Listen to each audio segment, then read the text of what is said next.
Essa é a edição número 1 de 2026 do ANTP Café, o videocast da ANTP que debate os grandes temas da mobilidade urbana e do transporte público. E hoje nós retomamos o fio da nossa conversa com apoio, claro, do nosso parceiro Mercedes-Benz, grande fabricante de ônibus com tradição no mercado brasileiro. Bom, a ela que nos patrocina, a roda de conversa, a gente dá aí, claro, o nosso muito obrigado. Na outra ponta, o nosso ANTP Café tem a contribuição institucional da revista Tecnibus, da OTM Editora, do Diário do Transporte e também do podcast do Transporte, com a realização ficando sob os cuidados da Transdata, em parceria com a ANTP. Bom, mas dito tudo isso, é hora de ir ao X da questão. Depois de anos de diagnósticos, debates e propostas, o Marco Legal do Transporte Público está prestes a ser aprovado. E isso nos coloca diante de um novo desafio. Como devemos atuar para que transformar este momento histórico mude de fato a realidade do transporte público brasileiro? Como podemos agir para evitar que esse marco não seja apenas mais um marco normativo? E quais são os principais desafios que o setor enfrentará no dia seguinte à aprovação? Bom, conosco para conversar sobre o tema, temos Carolina Baima Cavalcante, consultora legislativa do Senado Federal. Prazer estar com você aqui, contar com você, Carol. Obrigada, o prazer é meu, agradeço muito esse convite de poder participar desse debate. Legal. Nosso outro convidado é Jurandir Fernandes, ex-secretário dos Transportes Metropolitanos do Estado de São Paulo, hoje vice-presidente honorário da UITP. Enfim, outra fera do setor, né? Seja muito bem-vindo, Jura. Olha, obrigado, Pelege, um abração ao Cláudio, a Carolina Baima. É um prazer imenso estar aqui com vocês e com muita expectativa e muita esperança no novo marco. Bom, vamos agora começar o jogo, né? Além desses dois ilustres convidados, eu, Alexandre Pelege, jornalista do Diário do Transporte, editor do podcast do Transporte, divido a bancada do ANTP Café com a jornalista Fátima Mesquita. Fátima hoje ausente, porque ela está no Canadá, debaixo de mais ou menos uns 2 metros de neve, né? E com o engenheiro Cláudio de Sena Frederico.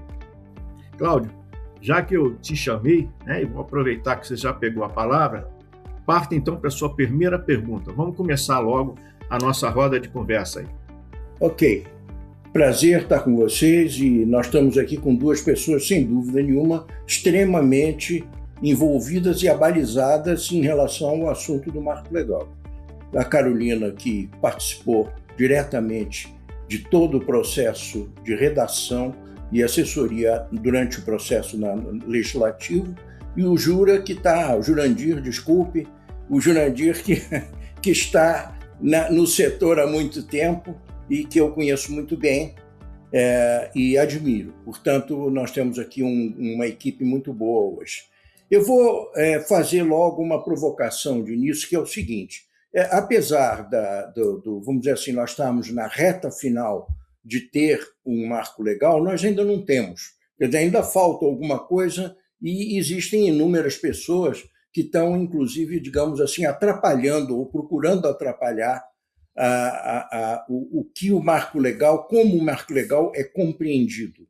Então, nós temos aqui essas dois representantes excelentes e falta um. Tem um representante de opinião aqui que deveria estar sentado à mesa e que eu me proponho a sê-lo. E essa terceira pessoa é o passageiro. De forma que, como um modo diferente de iniciar o processo, eu vou falar, a partir desse momento, como passageiro. Eu vou fingir que eu sou um passageiro e vou falar uma coisa aqui. Então, como passageiro, eu digo o seguinte, essa é mais ou menos a provocação, a pergunta inicial. Até hoje, a falta de recursos sempre caiu no nosso colo, do passageiro. Falta recurso, então tem que arrumar um pouco mais de dinheiro dos passageiros para conseguir fazer o que é necessário. Sem o passageiro pagar uma tarifa alta, ele não pode ter espaço no ônibus, lugar para sentar, viagem confortável, ônibus passando sem intervalos enormes, tem que ficar como está e ainda por cima dentro de um congestionamento. Não dá para ter o acesso a todo o sistema de transporte com uma única tarifa e sistema de cobrança único. Até as gratuidades dependem de quem pagar também pelas gratuidades. E outros desejos ficam cada vez mais inalcançáveis.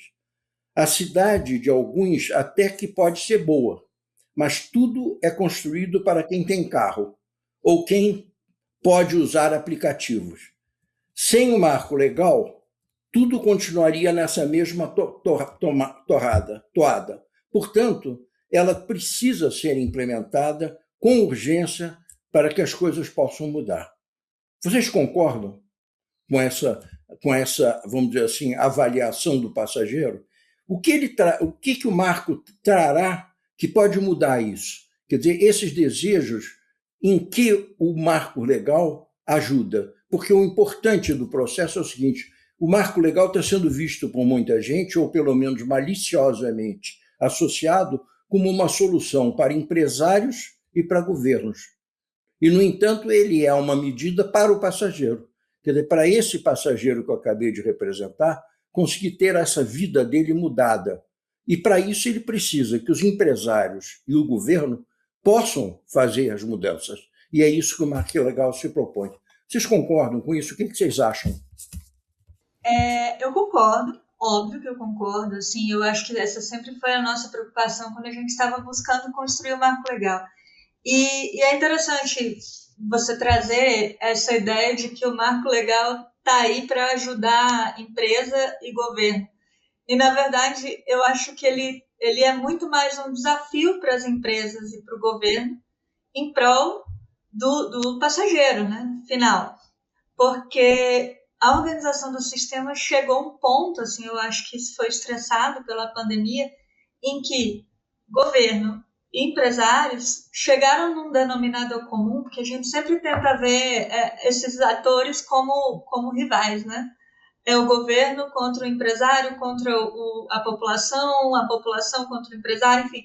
Chegou um momento em que a situação ficou tão insustentável financeiramente do serviço continuar operando, que todo mundo sentou na mesa e disse, olha, do jeito que está não tem como continuar, vamos tentar buscar um denominador comum de reforma do setor para que a gente consiga fazer com que o serviço continue existindo. Então, assim, é importante para todos, é importante para o governo, é importante para os empresários, é importante para as pessoas que o serviço continue existindo. Agora, esse consenso que está consubstanciado no texto do marco legal, ele foi um consenso possível e tem sido o consenso possível até o momento, né? Claro que existem sempre algumas questões que podem ser melhor equacionadas e isso vai acontecer ao longo da implementação. Agora, o que a gente precisa ter em mente é que é uma reforma que visa mudar um pouco a lógica de atuação do setor, e isso foi feito de uma maneira cooperada entre os diversos atores que hoje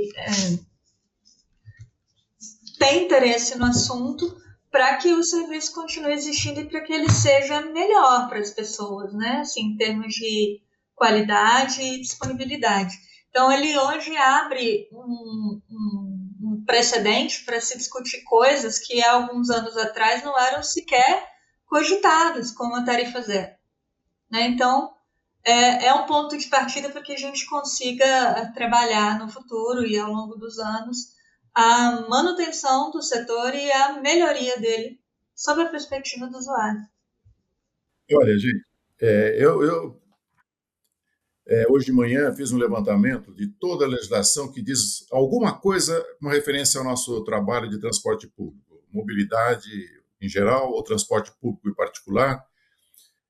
E há um elenco de umas 15 leis aqui que diz respeito à Constituição Federal, às constituições estaduais, às leis orgânicas, lei das licitações, lei das concessões, Estatuto da Metrópole, Estatuto da Pessoa com Deficiência, Estatuto da Empresa Pública, da Cidade, do Idoso, Lei Antitruste, Lei da Mobilidade Urbana, Programa Bicicleta Brasil e vai por aí afora. Então, só para dar uma ideia de que havia mais do que necessidade, e é mais do que premente e urgente, um arcabouço articulador disso tudo. E acho que o marco legal ele vem ao encontro dessa perspectiva. Tentar captar de cada uma dessas legislações aquilo que é pertinente, que está em vigor, que está aí, que muita gente nem sequer lembra mais, fazer toda uma articulação, e isso o marco legal está fazendo, depois a gente pode discutir aqui durante nossos embates, para dar conta das mudanças estruturais fortíssimas que estão ocorrendo no nosso mundo. Se você pegar os últimos 15 anos, que muito se fala, que é o tempo de uma concessão, em grande medida, uma licitação que ocorreu aqui em Campinas ontem, antes de ontem, 15 anos. Inúmeras concessões são de 15 anos. Se você jogar 15 anos para trás, você mal tinha o smartphone, deixa eu arrumar aqui até, você não tinha smartphone, você não tinha o Uber, você praticamente estava engatinhando numa série de efeitos de digitalização, e tudo isso veio caminhando numa velocidade que em 15 anos alterou o mundo. Imagina daqui a 15 anos o que não vai acontecer com a velocidade exponencial.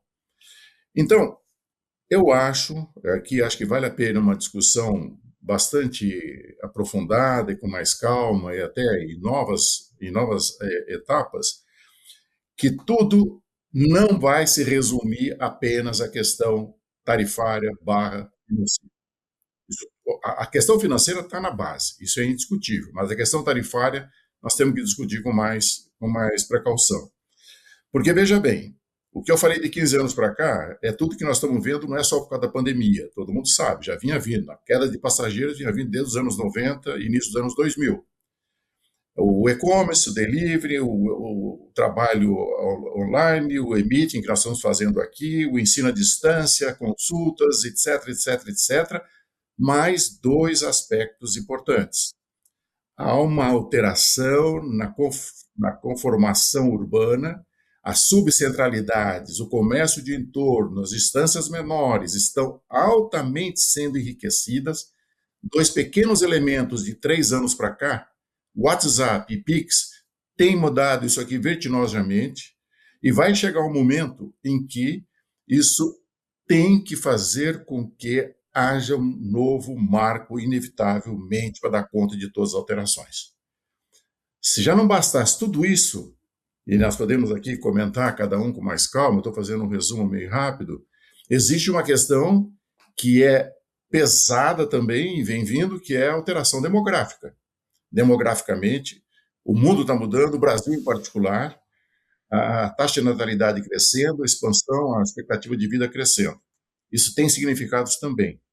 Então, frente a toda essa alteração, todo esse mundo novo, não dava mesmo, e com essa pleiade aqui que eu citei de 10, 15 legislações espalhadas, não dá mesmo para viver sem um arcabouço, sem um marco legal que faça a junção de tudo isso e que crie e capte as sinergias necessárias. Então, essa minha visão é importantíssimo que nós consigamos traduzir, que a gente tente traduzir isso numa linguagem mais simplificada possível para todos os outros estados da sociedade. Bom, dando uma de Cláudio Decena Frederico agora, pensando também do lado do passageiro. Quem é que defende o marco legal? Por que eu estou falando disso, né? Falando do marco legal aprovado, evidentemente. O marco legal foi aprovado, ele tem que ser colocado em prática, só que a gente conhece muito bem a situação no nosso país, onde, infelizmente, não há uma continuidade administrativa, né? Diferente de outras metrópoles que a gente conhece por aí, pode trocar governo, trocar prefeito, trocar governador, até mesmo presidente, existe uma continuidade, e essa continuidade é ela que mantém, né, essa relação que o Jurandir citou muito bem, né, entre as mudanças do mundo, tanto de tecnologia quanto demográficas, né, e a necessidade de transporte, que ela vai se modificando também. Né? Então, a pergunta que fica é essa.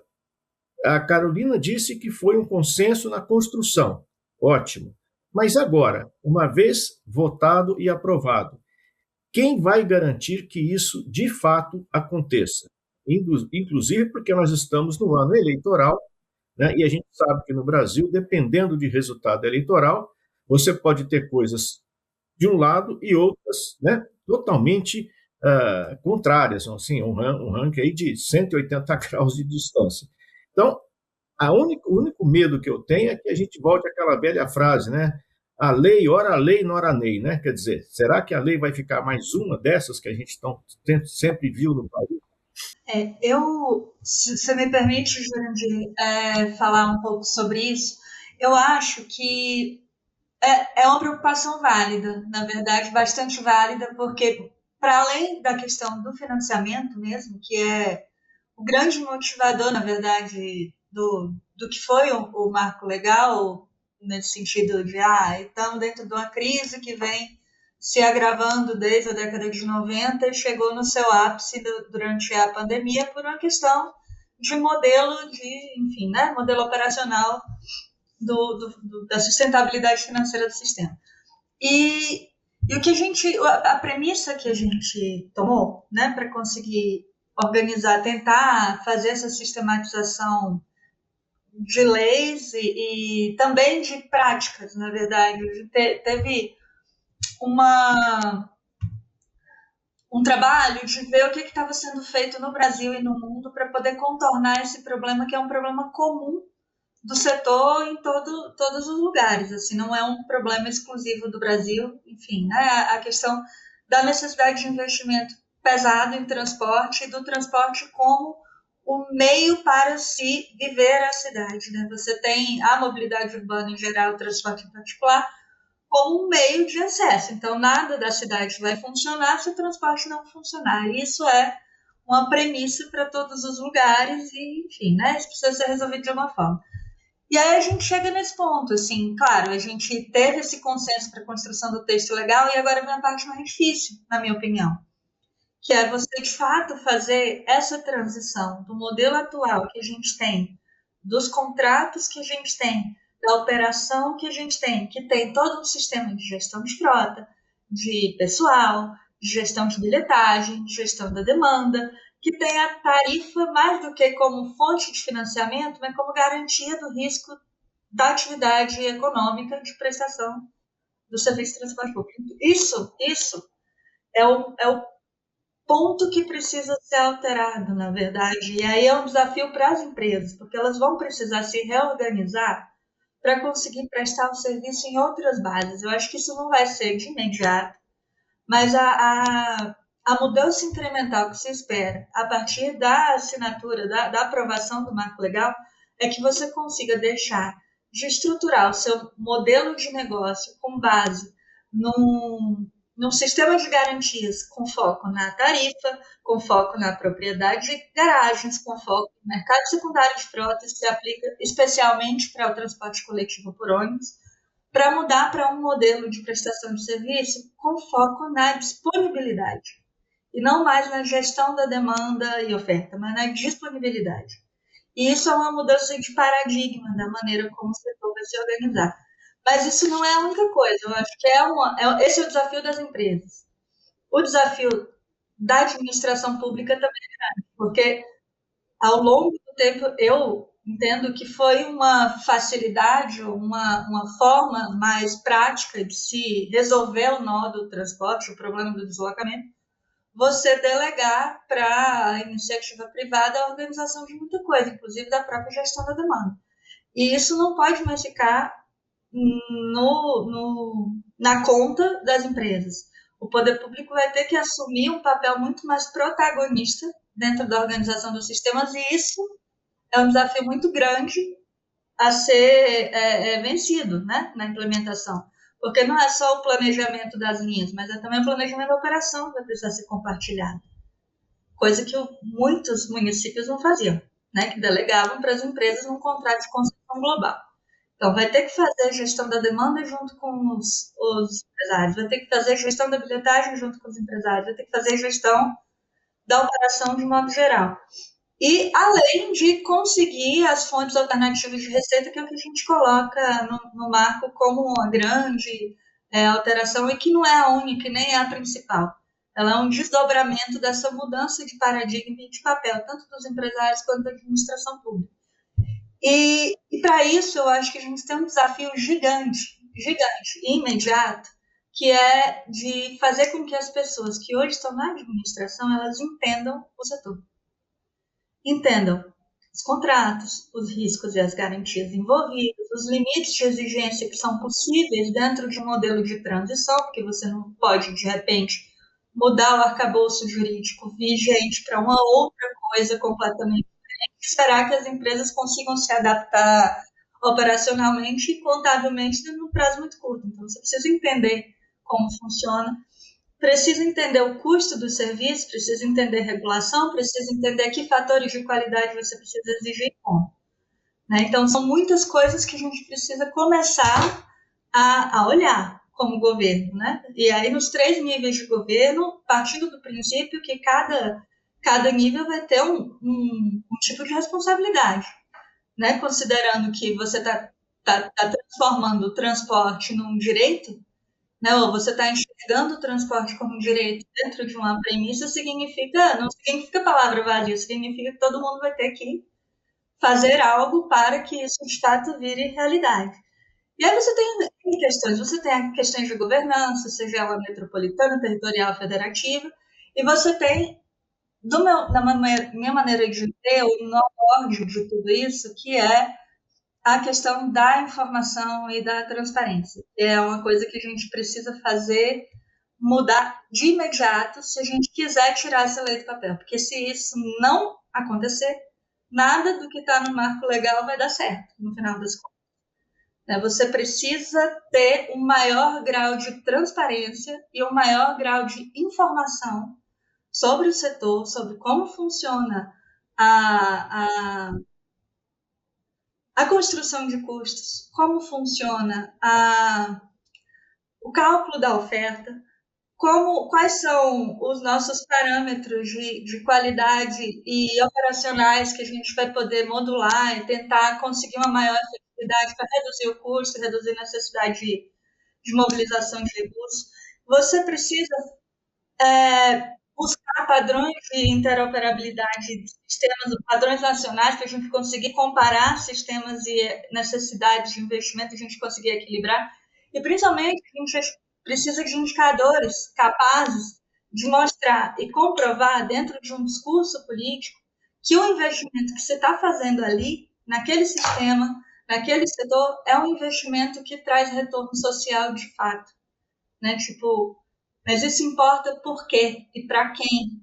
Porque a gente vai estar disputando, no final das contas, um recurso de custeio com outras políticas sociais que também são importantes. Então, o que é que o transporte traz tão importante para justificar essa monta de investimento tão grande? Isso só se consegue com informação e com transparência. Eu acho que sem isso, nada acontece. Nenhuma mudança esperando vai acontecer. De fato, eu acho que a Carolina apontou os desafios, né? Elencando aqui o que foi dito, como eu falei logo no começo, o desafio financeiro é importantíssimo, é básico, mas não é o único. Acho que ela confirmou isso. Você tem o desafio operacional, citou, tem um desafio jurídico de fazer essa transferência do estado atual dos contratos, das concessões, para esta nova fase, nova forma. Isso tem que tomar cuidado, senão dá muita judicialização, pedido de indenização, de reequilíbrio. Tem o desafio da governança, principalmente nos aglomerados urbanos, regiões metropolitanas, isso é caótico. E se já não bastasse também essa questão caótica dos grandes aglomerados urbanos ou região metropolitana, há uma situação de governança também que é importante, tudo aquilo que a Carolina apontou, da questão da transparência, do conhecimento geral, para que todos acompanhem até online a captura de valores, de dados e assim por diante, que é uma questão, inclusive, de uma dimensão política muito importante. Inclusive, se nós estamos, e aí houve até uns adversários jogando areia no nosso caminhozinho, com a tentativa de formatar recursos próprios para fundos próprios na área de transportes, existe toda uma ojeriza na sociedade hoje, todo mundo se arrepia quando se fala em taxa, tributo, multa, penalidade, todo mundo se arrebenta por isso, porque a máquina arrecadatória ela está feroz, não só na qualidade, ela melhorou muito, então aqueles que conseguiam fazer algumas chicanas estão com dificuldade de fazer, o que é bom, né?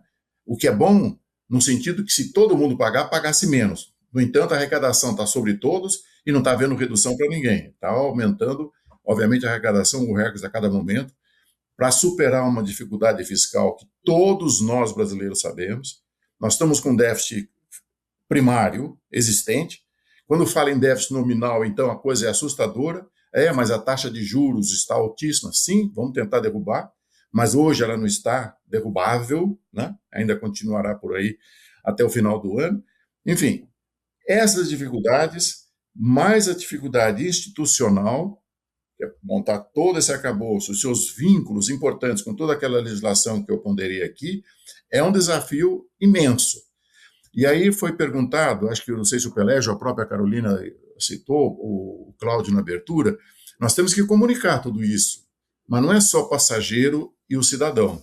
Ele é o fundamental, ele é a razão de ser disso tudo que nós estamos fazendo. Mas eu listei aqui os chamados stakeholders, só para lembrar um pouquinho.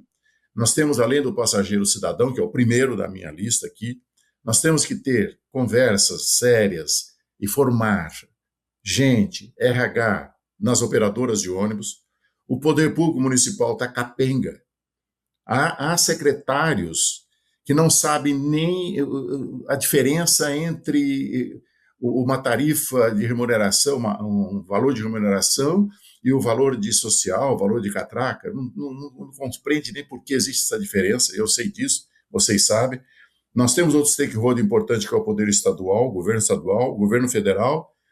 Há uma componente nova hoje, pessoal, todos sabemos, dentro do marco regulatório, de você poder compartilhar os investimentos com operadores ou com investidores, por exemplo, na frota, vis-à-vis ao lado dos operadores. Então, entra aí um novo componente, até para diluir o grande CAPEX necessário, para diluir riscos. Então, esses todos stakeholders têm em si já um imbricamento importante, quando você fala neles. Agora tem a sociedade civil. Sociedade civil, ela precisa, novamente, como nós tínhamos mais participação lá nos anos 70, 80, 90, e essa fragmentação em grupos de WhatsApp quebrou tudo isso, há entidades civis que hoje estão às moscas, porque todo mundo se fala por WhatsApp e fala com seus nichos, com seus ninhos, com seus semelhados, e não discute o global. E, por fim, nada pode ser feito sem pensar também nas questões ambientais. O meio ambiente vai estar permeando todo esse nosso debate. Então, com todos esses stakeholders, com todos esses desafios, eu acho que o trabalho, além da aprovação, que nós estamos há 5 anos acompanhando, vai haver uma necessidade de que no dia seguinte a gente não volte para casa feliz. No dia seguinte vamos ter que começar a trabalhar muito para que tudo isso seja implementado. Deixa eu introduzir uma coisa aqui. Vamos fazer uma pergunta, vamos dizer assim, direta, que é a seguinte: o que falta para o marco legal estar, vamos chamar assim, funcionando, entre aspas, né? Esse funcionando aí significa justamente começar essa fase, poder começar a fase de mudar os contratos, de conversar, de combinar. Quer dizer, o que está faltando ainda?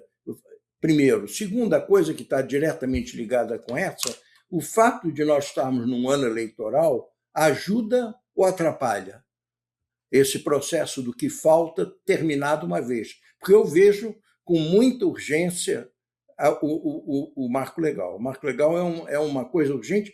É urgente porque depois dele ainda vem muita coisa. Então, é urgente porque ele é o ponto de partida.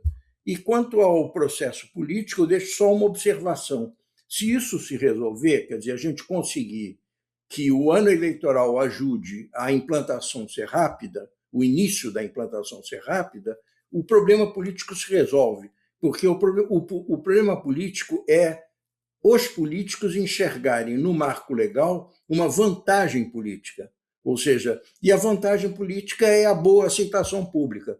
Então, nós temos que começar a marchar, ir para a rua. Eu digo assim, não é demonstração, não. Eu digo assim, ir para o processo começar a funcionar. Eu vejo que ainda está assim uma interrogação no ar, assim, o marco legal foi aprovado no Poder Legislativo e tal coisa, mas e aí? Eu posso começar a agir de acordo com o marco legal? Olha, eu acho que a gente já podia estar agindo agora, não precisava esperar o marco legal, e eu acho que isso até tem acontecido, né? Na verdade, o marco legal ele representa isso, está até no nome, é um marco. É um marco que representa um discurso de consenso do setor, enfim, com a administração, em torno do que se entende que deve ser o serviço daqui para frente. Agora, ele é uma lei que não é uma lei de fácil apreensão, na verdade, assim, para o público em geral. E eu acho que muito do sucesso do marco legal pode depender da gente conseguir, desde já, fazer esse trabalho de explicar. Porque, assim, pensando como um passageiro ou como uma pessoa que não acompanha tanto questões relacionadas, não tão ligada a questões relacionadas ao setor, enfim, né, e à política. O que significa uma lei que fala de contrato? Né, uma lei que fala de organizar o que é o serviço básico, o que é o serviço complementar, o que é o serviço associado, enfim. O que é que importa essas coisas para as pessoas? A gente precisa começar a ter um trabalho de tradução do marco legal, né? Para que, assim que ele for aprovado, que ele seja... E até antes, assim, para você conseguir fazer com que ele seja aprovado o mais rápido possível. Ainda não foi, né? Então, ainda existem questões finas, eu acho, de negociação. Por exemplo, entre a versão que foi apresentada pelo senador Anastasia, a versão do relator no Senado, a versão que foi aprovada, a versão que foi na Câmara, e agora o que a Câmara vai aprovar e depois o que o presidente vai sancionar, existem pequenos ajustes, né, que precisam ser feitos. Em relação a qual é a participação da União, o que a União vai precisar se comprometer em termos fiscais, qual que é o impacto, isso é uma questão. Outras questões que não eram tão consenso, como a propriedade pública de garagens, que ainda é uma resistência do setor abrir mão das garagens, porque existe uma percepção de risco muito grande de se adotar alguns modelos no setor. E isso também é uma coisa que precisa ser trabalhada. Assim, tipo, se eu não tiver mais a garagem, eu vou perder segurança, né, dentro do meu contrato? Qual que é o equilíbrio entre você conseguir abrir o mercado, uma maior concorrência e a segurança que o operador tem de que aquele contrato não vai ser extinto a qualquer momento? Porque é uma preocupação válida, né? Não vou manter a tarifa, então vou ter o quê? Tem garagem. Então, assim, né? Tipo, é uma questão que precisa ser resolvida. Precisa ser resolvida a questão com os aplicativos, né? Que era um ponto que estava na lei que foi retirado, que era a possibilidade de cobrança por disponibilidade do viário, que isso foi retirado e ainda é um ponto de celeuma jurídica, porque existe uma questão com o Supremo que diz que precisa estar previsto em lei, mas não consegue prever em lei, o município não consegue fazer se não estiver previsto em lei federal. Enfim, é uma questão que a gente vai precisar trabalhar. E assim, não acho que vai ter uma mudança gigante depois que vai ser aprovado o marco. Acho que vai ser um marco inicial de algum trabalho que você vai ter que fazer por anos e anos e anos, dentro de vários setores. Mas que a primeira coisa que precisa fazer para que ele não morra na praia é tentar explicar o que ele é para as pessoas e trabalhar essa questão da informação para que as pessoas, que não exista tanta resistência a você mudar a remuneração do serviço da tarifa para a remuneração por disponibilidade, de que isso não vai ser um mote para a corrupção, né? Então, assim, isso precisa ser mudado. E, nesse sentido, talvez o fato do ano eleitoral seja até um risco, né? Depende. Pode ser bom, mas talvez não. Acho que talvez seja melhor iniciar um pouco esse debate com um pouco mais de sinceridade a partir do próximo ano, já com um novo governo eleito, né? As pessoas que vão estar aí com uma certa estabilidade, um novo Congresso, nos próximos 4 anos, para a gente tentar começar uma coisa nova, né? E não vincular também a aprovação do marco a um ou outro governo, assim, que é uma coisa que está acima, né, de um governo, que é uma coisa mais estruturante para a sociedade. Então, tudo isso precisa ser construído agora. Assim, tem que ter uma estratégia de comunicação do que significa isso para as pessoas muito, muito forte. E eu acho que ela não pode ser vinculada a questões partidárias. Ela precisa ser algo maior. Então, o papel das entidades, por exemplo, como a NTP, como a NTU, como as entidades de defesa do consumidor, por exemplo, o DEC, enfim, outras entidades e movimentos que atuam no setor, elas têm um papel primordial nisso, né, de descolar um pouco essa pauta do que é a pauta político-partidária e eleitoral. Porque, nesse sentido, acho que talvez prejudique um pouquinho. Perfeito. Eu acho que esse final da fala da Carolina é fundamental. A sociedade civil organizada tem que estar atuando com muita ênfase, muita força. Em ano eleitoral, sim, Pelegi, acho que foi o Pelegi que falou, um pouco o Cláudio, ano eleitoral atrapalha, tanto é que, em pleno, todo ano eleitoral surge a tarifa zero com todo vigor, né? Tarifa zero. Então, nós vamos fazer o primeiro arcabouço, o marco legal, vamos tratar da tarifa zero. Se há problemas fiscais já, hoje, com subsídio, dezenas de cidades não estão conseguindo pagar o subsídio que se comprometeram desde a pandemia, já existem dezenas de cidades que não estão cumprindo. Pagaram aí os meses de final de ano, alguns estão enrolando, agora já está chegando até março. Imagina com 100% de arrecadação eliminada, e todo ele voltado para o orçamento do município, tem que estar estabelecido um arcabouço firme de financiamento, perene, robusto. E isso é fundamental. Agora, misturar os bits vai dar realmente muita confusão. Tem gente dos dois lados. Tem gente que acha que o marco legal pode ser a redenção, a salvação da pátria, e tem gente que acha que o marco legal vem aí para extorquir mais impostos, mais taxas, e enfim. Então, nós temos que trabalhar com muita calma nesse sentido. Aprovar o marco legal. Até eu voltaria um pouco a pergunta para a Carolina, que tem mais detalhe. O que está faltando para ele ser aprovado? O que está batendo ali? O que está chocando de opinião? O que está havendo de choques, Carolina? O que falta para ele ser aprovado? Eu acho que falta pouca coisa, na verdade. Acho que falta acordo de votação. Eu não estou acompanhando o processo na Câmara, mas eu acho que falta um pouco só o último acordo entre líderes, enfim, para definir essa votação e fechar com o governo. A gente sabe que nem sempre a decisão política em relação a um determinado assunto, ela depende só daquele assunto, né? Às vezes essa decisão é condicionada a uma série de fatores externos sobre os quais a gente não tem controle. Mas eu acho que dentro do marco legal em si não falta muita coisa. Talvez esse alinhamento político mais amplo seja o que está impedindo no momento, não tenho como afirmar. Mas é uma coisa que acontece, é do jogo político, enfim, faz parte. Mas acho que está bem azeitado para, assim que tudo ficar mais, enfim, combinado entre as partes e organizado politicamente, ele possa ser aprovado rapidamente. Nesse sentido, talvez o ano eleitoral atrapalhe.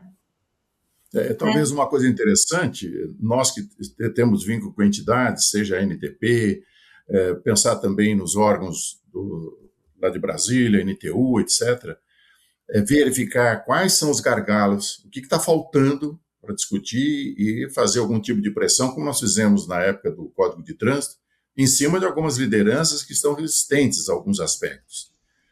Então, isso é um trabalho pontual que talvez a gente possa fazer. Eu até acho, Jurandir, que os pontos mais polêmicos eles já foram tirados do texto, que eram a questão dos aplicativos e das garagens. Isso já foi retirado do texto. Existem alguns setores do governo que querem recolocar esse assunto, que demandariam um retorno do projeto para o Senado e reinício da discussão, que pode não ser muito legal. Apesar da importância que tem a questão das garagens e dos aplicativos, né, que é uma pena que eles não puderam ser colocados na lei, e ainda um ajuste fino com o governo em relação ao papel da União dentro do sistema de financiamento, que eu acho que também está caminhando para ser resolvido, não é nada que vá ser um impedimento, não. E a questão dos tributos, das taxas, que nos acusavam de querer criar muitos, como é que ficou? Eu acho que isso é mais fake news do que qualquer outra coisa, né? Assim, é mais uma questão de esclarecimento, que não está sendo criado nenhum tipo de taxa que já não existe. Né? Assim, é o que você colocou no começo da conversa, assim, pegou coisa de um monte de lugar, código tributário, você dizer que você vai colocar recurso de IPVA para pagar, sei lá, algum tipo de subsídio, o município que quer fazer isso já podia, ou o Estado que quer fazer isso já podia ter feito há muito tempo, não é o marco legal que está dizendo que pode. Né? Então, assim, não tem mesmo. Cobrar estacionamento, qualquer um pode cobrar estacionamento e transferir para um fundo local de mobilidade, não tem nada que impeça, então não tem nada novo, né? Sendo colocado que já não estivesse na lei de mobilidade, ou no Código Tributário, ou em qualquer outro lugar. O que tinha de novo, que era a possibilidade de cobrança por disponibilidade do viário em aplicativos, saiu. Né? E a possibilidade de uma contribuição social do transporte, que é um outro debate, que acho que seria posterior, que tem a ver um pouco com a possível reforma do Vale Transporte, associado a talvez uma discussão federativa, um pouco sistema único de mobilidade, a ver como que isso vai ser resolvido depois, mas também não é algo que seja necessário resolver para a aprovação do marco legal. É necessário, no futuro, pensar em alguma discussão nesse sentido, mas nada que vá... Não, eu só fiz essa pergunta para poder pontuar onde que nós devemos bater, compreende? Onde que nós devemos ajudar como entidades às quais pertencemos ou com as quais temos contato, e mesmo com alguns deputados na Câmara, ou senador, enfim. Eu acho que o ponto principal que precisa ser reforçado, assim, dentro de uma estratégia de advocacy até das entidades, seria na possibilidade de melhoria de qualidade do serviço. Né? Assim, tipo, de você ter outras formas de medir o serviço para pagamento baseado em qualidade, porque quando você fala de oferecer um serviço melhor, eu acho que é muito difícil que alguém seja contra. Você pode até não acreditar que isso seja possível, mas ser contra é mais complicado. Então, eu acho que o que a gente precisaria começar a montar é uma estratégia de mostrar para os políticos, mostrar para a sociedade como que essa mudança, que é uma mudança burocrática, contratual, administrativa, ela vai permitir que o serviço seja melhor para o usuário. Carolina, eu acho que esse ponto que você está tocando aí é importante, que é a comunicação. Mas eu digo assim, a comunicação realmente tocando nos sonhos dessas pessoas. Quer dizer, a pessoa acha... Hoje, a maioria dos passageiros não tem esperanças no transporte público. Então, vai ser uma comunicação difícil, mas, de qualquer jeito, é necessário atrelar o marco legal à realização de sonhos que também são críveis. Não adianta uma coisa também completamente fantasiosa, mas precisa atrelar. E começa o problema pelo lado seguinte: você acha que marco legal é uma coisa fácil de associar popularmente? E as pessoas dizem, puxa, eu saio de casa hoje e eu acho que minha vida vai ser resolvida porque eu vou conseguir meu marco legal. Né? Ou seja, começa por aí. Quer dizer, a comunicação é uma comunicação para entendido, não é uma comunicação para grande público. E o que nós estamos precisando, eu acho, gostaria até de saber a opinião de vocês, é começar realmente a massificar as vantagens do marco legal. Essa é uma excelente pergunta. Excelente pergunta. Olha, para fazer isso, a gente tem que convencer diversos... Por exemplo, os meios de comunicação têm que ter mais participativo. Né? Você vê que o debate hoje está muito canalizado por determinados temas, que eu não vou aqui repetir. Ninguém está falando em marco regulatório, transportes, tarifa. O assunto hoje é outro. Então, nós temos que, inclusive, pautar esse tema. Não do marco em si, mas daquilo que é necessário fazer para que o transporte público realmente melhore. Se você definir muito de uma forma jurídica ou acadêmica, o povo não sabe, não dá para entender. O que o povo precisa, ele quer, é que tenha ônibus, tenha uma rede dinâmica de ônibus. Eu, por exemplo, moro numa cidade, estou a 3 quilômetros da universidade, aqui onde eu estou em Campinas, estou a 3 quilômetros. Se eu for a pé, eu chego antes que o ônibus, porque não tem ônibus aqui onde eu estou, porque é todo radial para um terminal, e do terminal pego o outro para voltar para a universidade. E isso aqui é um consenso aqui na comunidade, todo mundo reclama, e o setor público está esclerosado, está parado, está fazendo a licitação há 12 anos, não sabe o que faz, não sabe como muda. A população vai arrumando outros mecanismos. Ou vai a pé, ou vai de bicicleta, ou vai de Uber, ou vai de 99. Daqui da minha casa até a Unicamp, 3 pessoas vai dar 4, 5 reais. Não vai dar nem isso. E o transporte custa 5. Então, se você racha. As domésticas que trabalham no condomínio aqui em frente, elas chegam todas de carro. Como? Como que elas estão vindo de carro? Não, elas juntam 3, 4 e vêm com Uber até aqui. Eu fico pasmo com isso. Então, o problema é realmente fazer com que essa pauta entre em debate, entre em discussão, mas que haja também modificações que não fica só pensando, e até mesmo empresários já pensam assim, operadores pensam assim.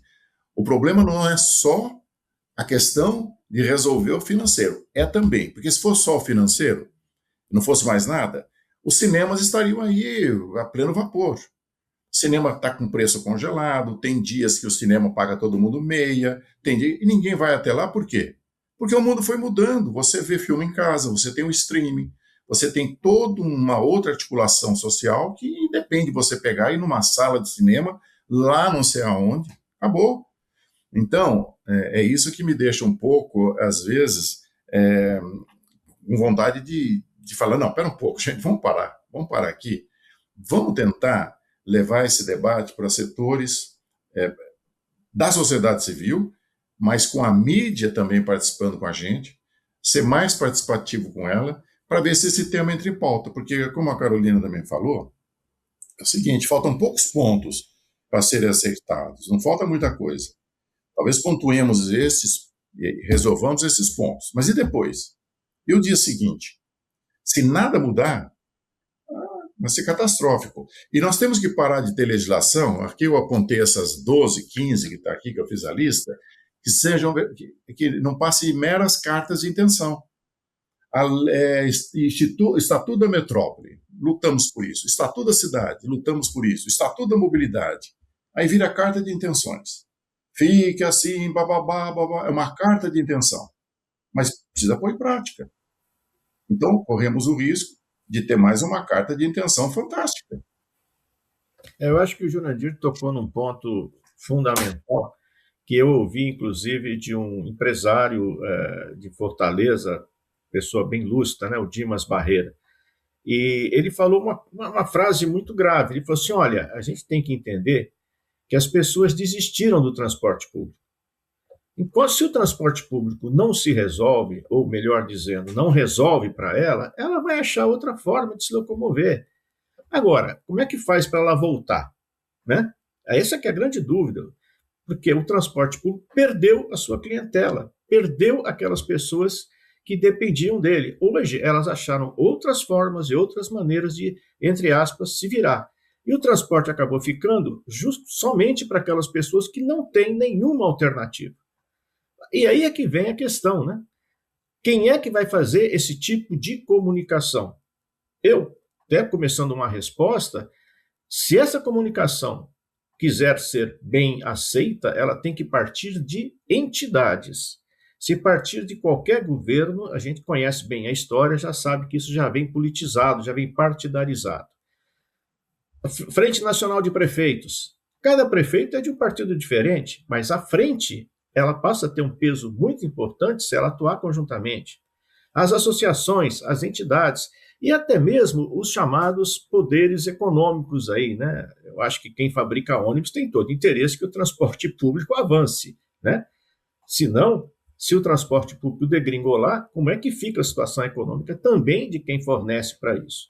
Então, eu acho que a grande discussão agora que a gente tem que fazer é quem é que vai colocar o guiso aí no pescoço do gato? Quem é que vai fazer esta comunicação e esse debate chegar a quem realmente interessa e, principalmente, como o Cláudio sempre fala, né, mostrar para o político que isso é bom. Se der certo, ele, político, vai se dar bem. Né? Enquanto o político não perceber que o transporte público é uma bandeira interessante, as pessoas já se viraram, né? As pessoas já estão fazendo seus próprios caminhos, por que eu vou me preocupar com isso? Né? A gente sabe que hoje em dia, para a política, é melhor você investir em asfalto, né, do que você investir em ônibus. Aproveitando esse fato, nós precisamos arrumar um gancho no transporte público e no marco que seja possível promover mais facilmente. Tem que ser uma coisa com resultados mais rápidos. Então, por exemplo, o marco fala sobre uma coisa que eu acho fundamental, que é as cidades se configuraram fugindo do transporte público. Não é o transporte público que fugiu, não. As cidades são cidades que não são para o transporte público. Mas isso demora muito. Pensar que vamos promover um fato desse, isso é uma coisa para 100 anos para mudar. Né? Mas eu digo, deve ter alguns aspectos no marco que podem aparecer resultados mais rapidamente. Ou seja, se eu fosse botar o dedo em uma ou duas coisas do marco, o que vocês acham que seriam aspectos mais fáceis e de resultado mais rápido para promover? Precisamos tomar iniciativas, precisa ter inovação. Eu vou pegar essas subcentralidades que estão vicejando nas cidades. Alguém falou aqui agora há pouco que o meio urbano está mudando, né? Está vicejando as subcentralidades.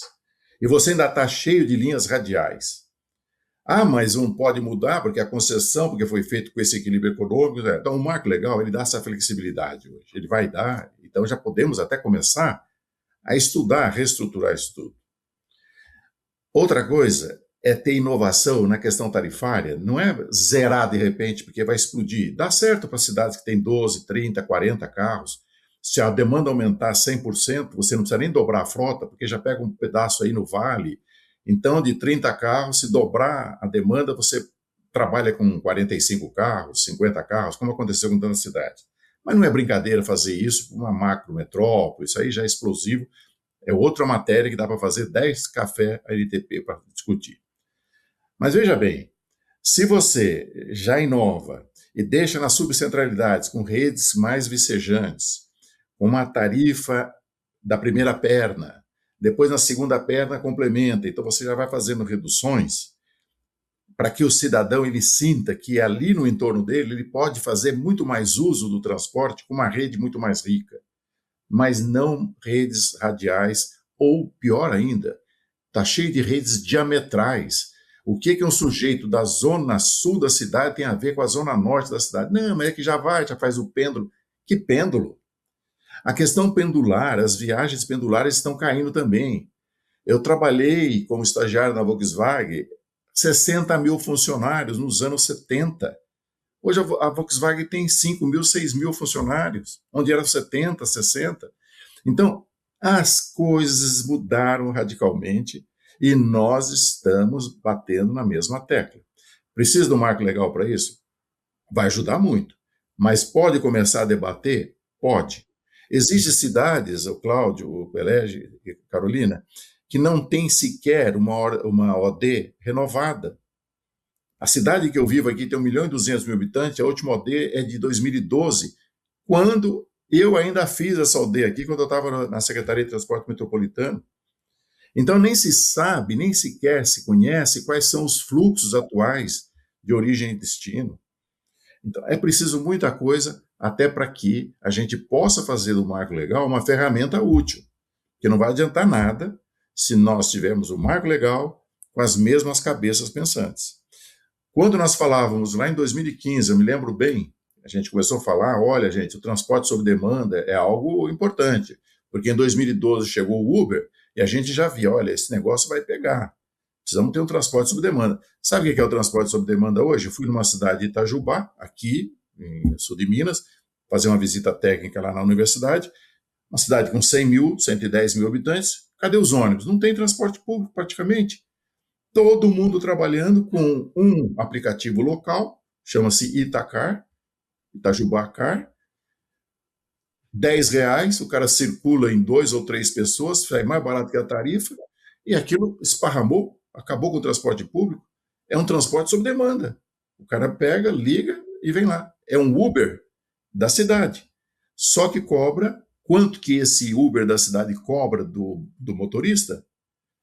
3%, enquanto que a Uber cobra 15%, 16%, 20%, 25%. Então, está havendo uma adesão e uma confraternização entre os passageiros e os proprietários de carro para correr para esse sistema. O município entrou também? Entrou. Estudantes cadastram-se e pagam metade da tarifa desse Uber local, que é o tal do Itacar. E o transporte público? Eu fiquei assustado. Cadê os ônibus? Não tem mais nada. Então, se nós não tivermos, obviamente, reações mais amplas, coragem de fazer mudanças profundas, porque elas estão ocorrendo, quer queira, quer não queira, não haverá marco legal que vá resolver alguma coisa. Joia. Eu quero concluir respondendo ao Cláudio, porque eu acho que a pergunta que ele colocou é o que a gente pode fazer agora? O que é que o marco, dentre todas as coisas que o marco legal traz, o que é agora?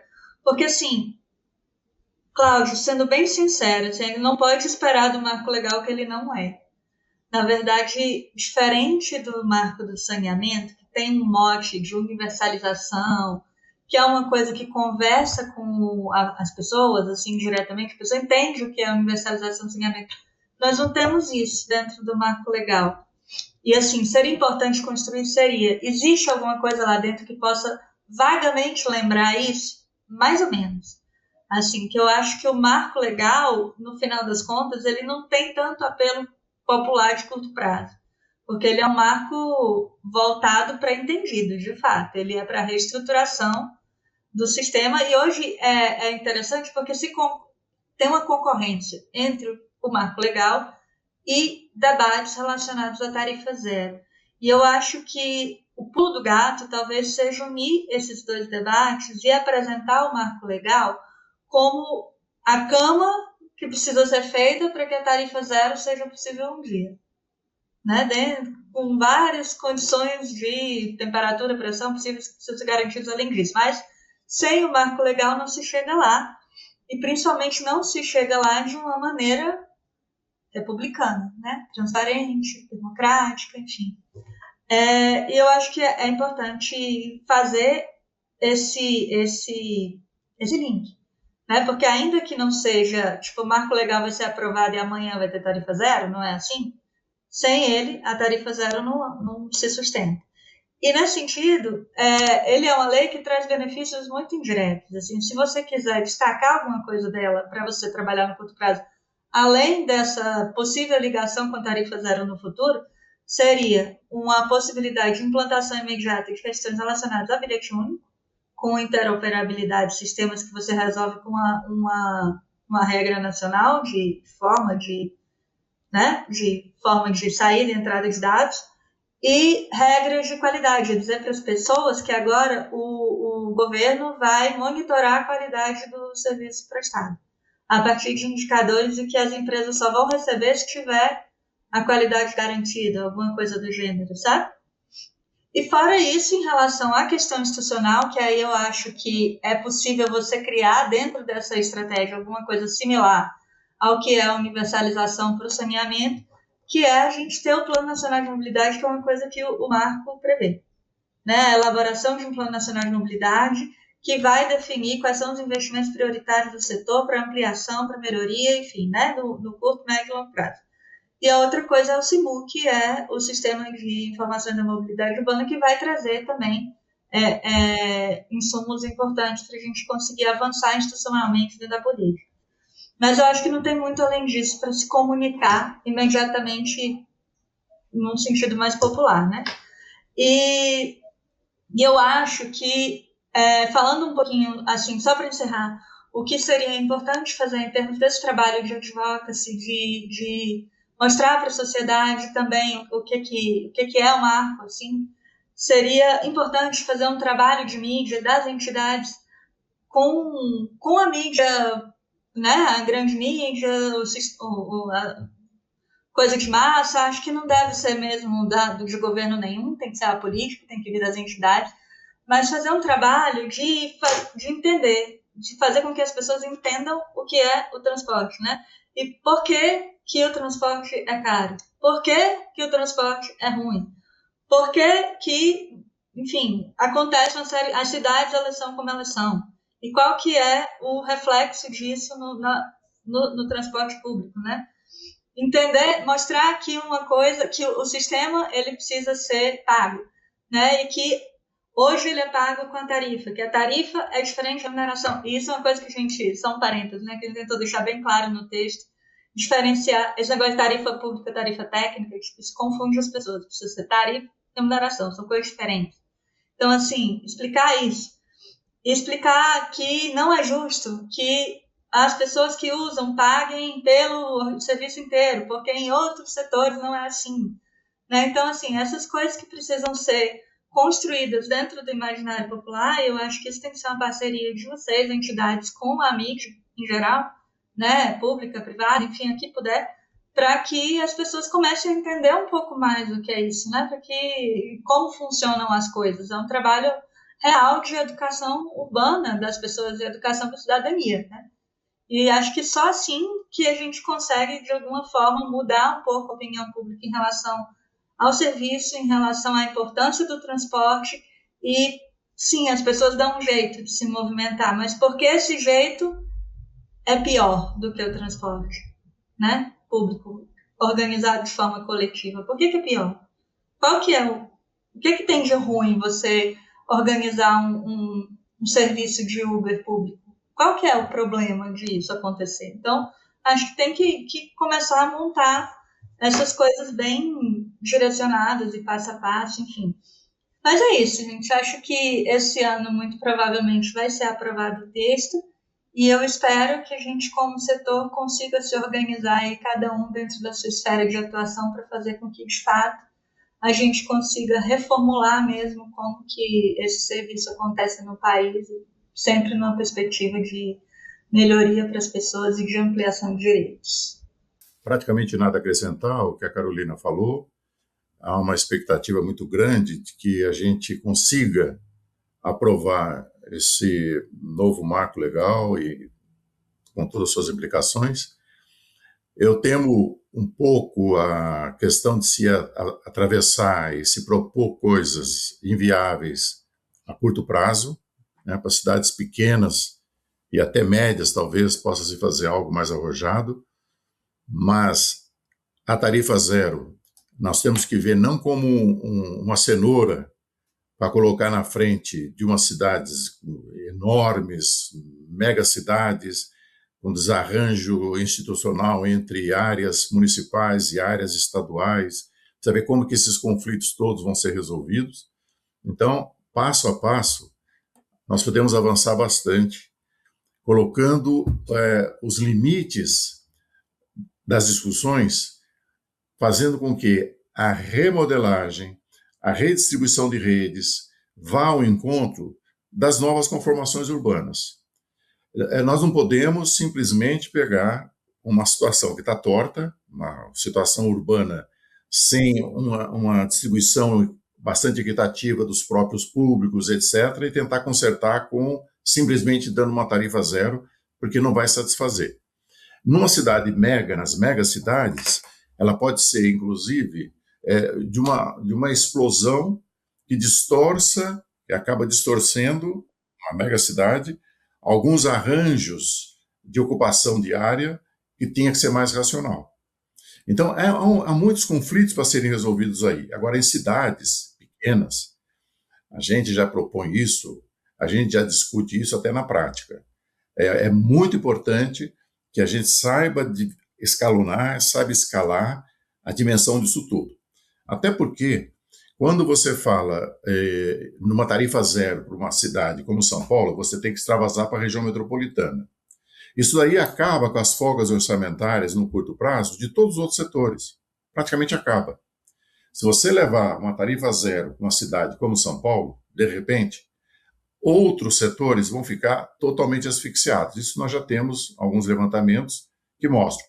Além do desarranjo que pode provocar de um uso completamente irracional num primeiro momento. Então tem que caminhar passo a passo, de forma bastante ponderada. É por isso que eu temo esse debate de tarifa zero em anos eleitorais, e parece que ele surge com mais ênfase justamente nos anos eleitorais. Temos que fazer com que isso aconteça fora do período eleitoral, então. Aí você vai trabalhando por regiões, por partes, por cidades, por situações menores, vai fazendo a compatibilidade disso tudo e não numa explosão. De uma forma explosiva, como uma cidade. Por exemplo, pega uma mega região metropolitana como a capital de São Paulo, com mais de 20 milhões de habitantes, e jogue uma tarifa zero de uma forma explosiva. Ah, não, vamos jogar só na cidade de São Paulo, vamos jogar só nos municípios. Não dá. Vai haver conflitos seríssimos com a questão metropolitana. É lógico que na hora que instalar isso, se não houver uma compatibilidade de todos os agentes, onde nós temos ali uma conformação de milhões e milhões de passageiros dia, não é só a capital, se você dobrar isso para todo o resto dos 30 e poucas situações de São Paulo, é explosivo. Então, colocar o carro na frente dos bois pode ser realmente prematuro. Para pequenas cidades, é óbvio, e está funcionando. Funcionou bem, dinamizou a economia, maravilha. Cidade que tinha 12 carros, passou a ter 15, 16 carros, impacto nenhum. Então vamos trabalhar com bastante calma, e acho que esse debate ele é fundamental, da questão, não estou falando da tarifa zero, estou falando agora do marco fundamental. Né? É fundamental a gente levar isso à frente, mas sem jogar expectativas aí de que o marco legal vai resolver o resto do mundo. Cláudio, você quer fazer uma finalização? Podemos partir para as despedidas. Alguns segundos. Eu quero dizer que o transporte público muitas vezes fica parecendo com aquela eterna mala sem alça, aquela que ninguém quer ser o cara que tem que carregar no aeroporto, né?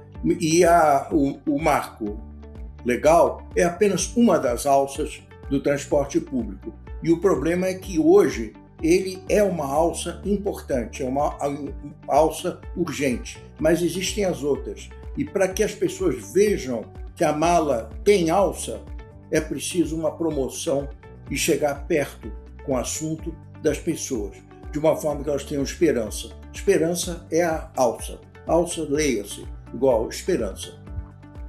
Bom, gente, queria agradecer mais uma vez a presença do Jurandir, da Carolina aqui no nosso ANTP inaugural de 2016.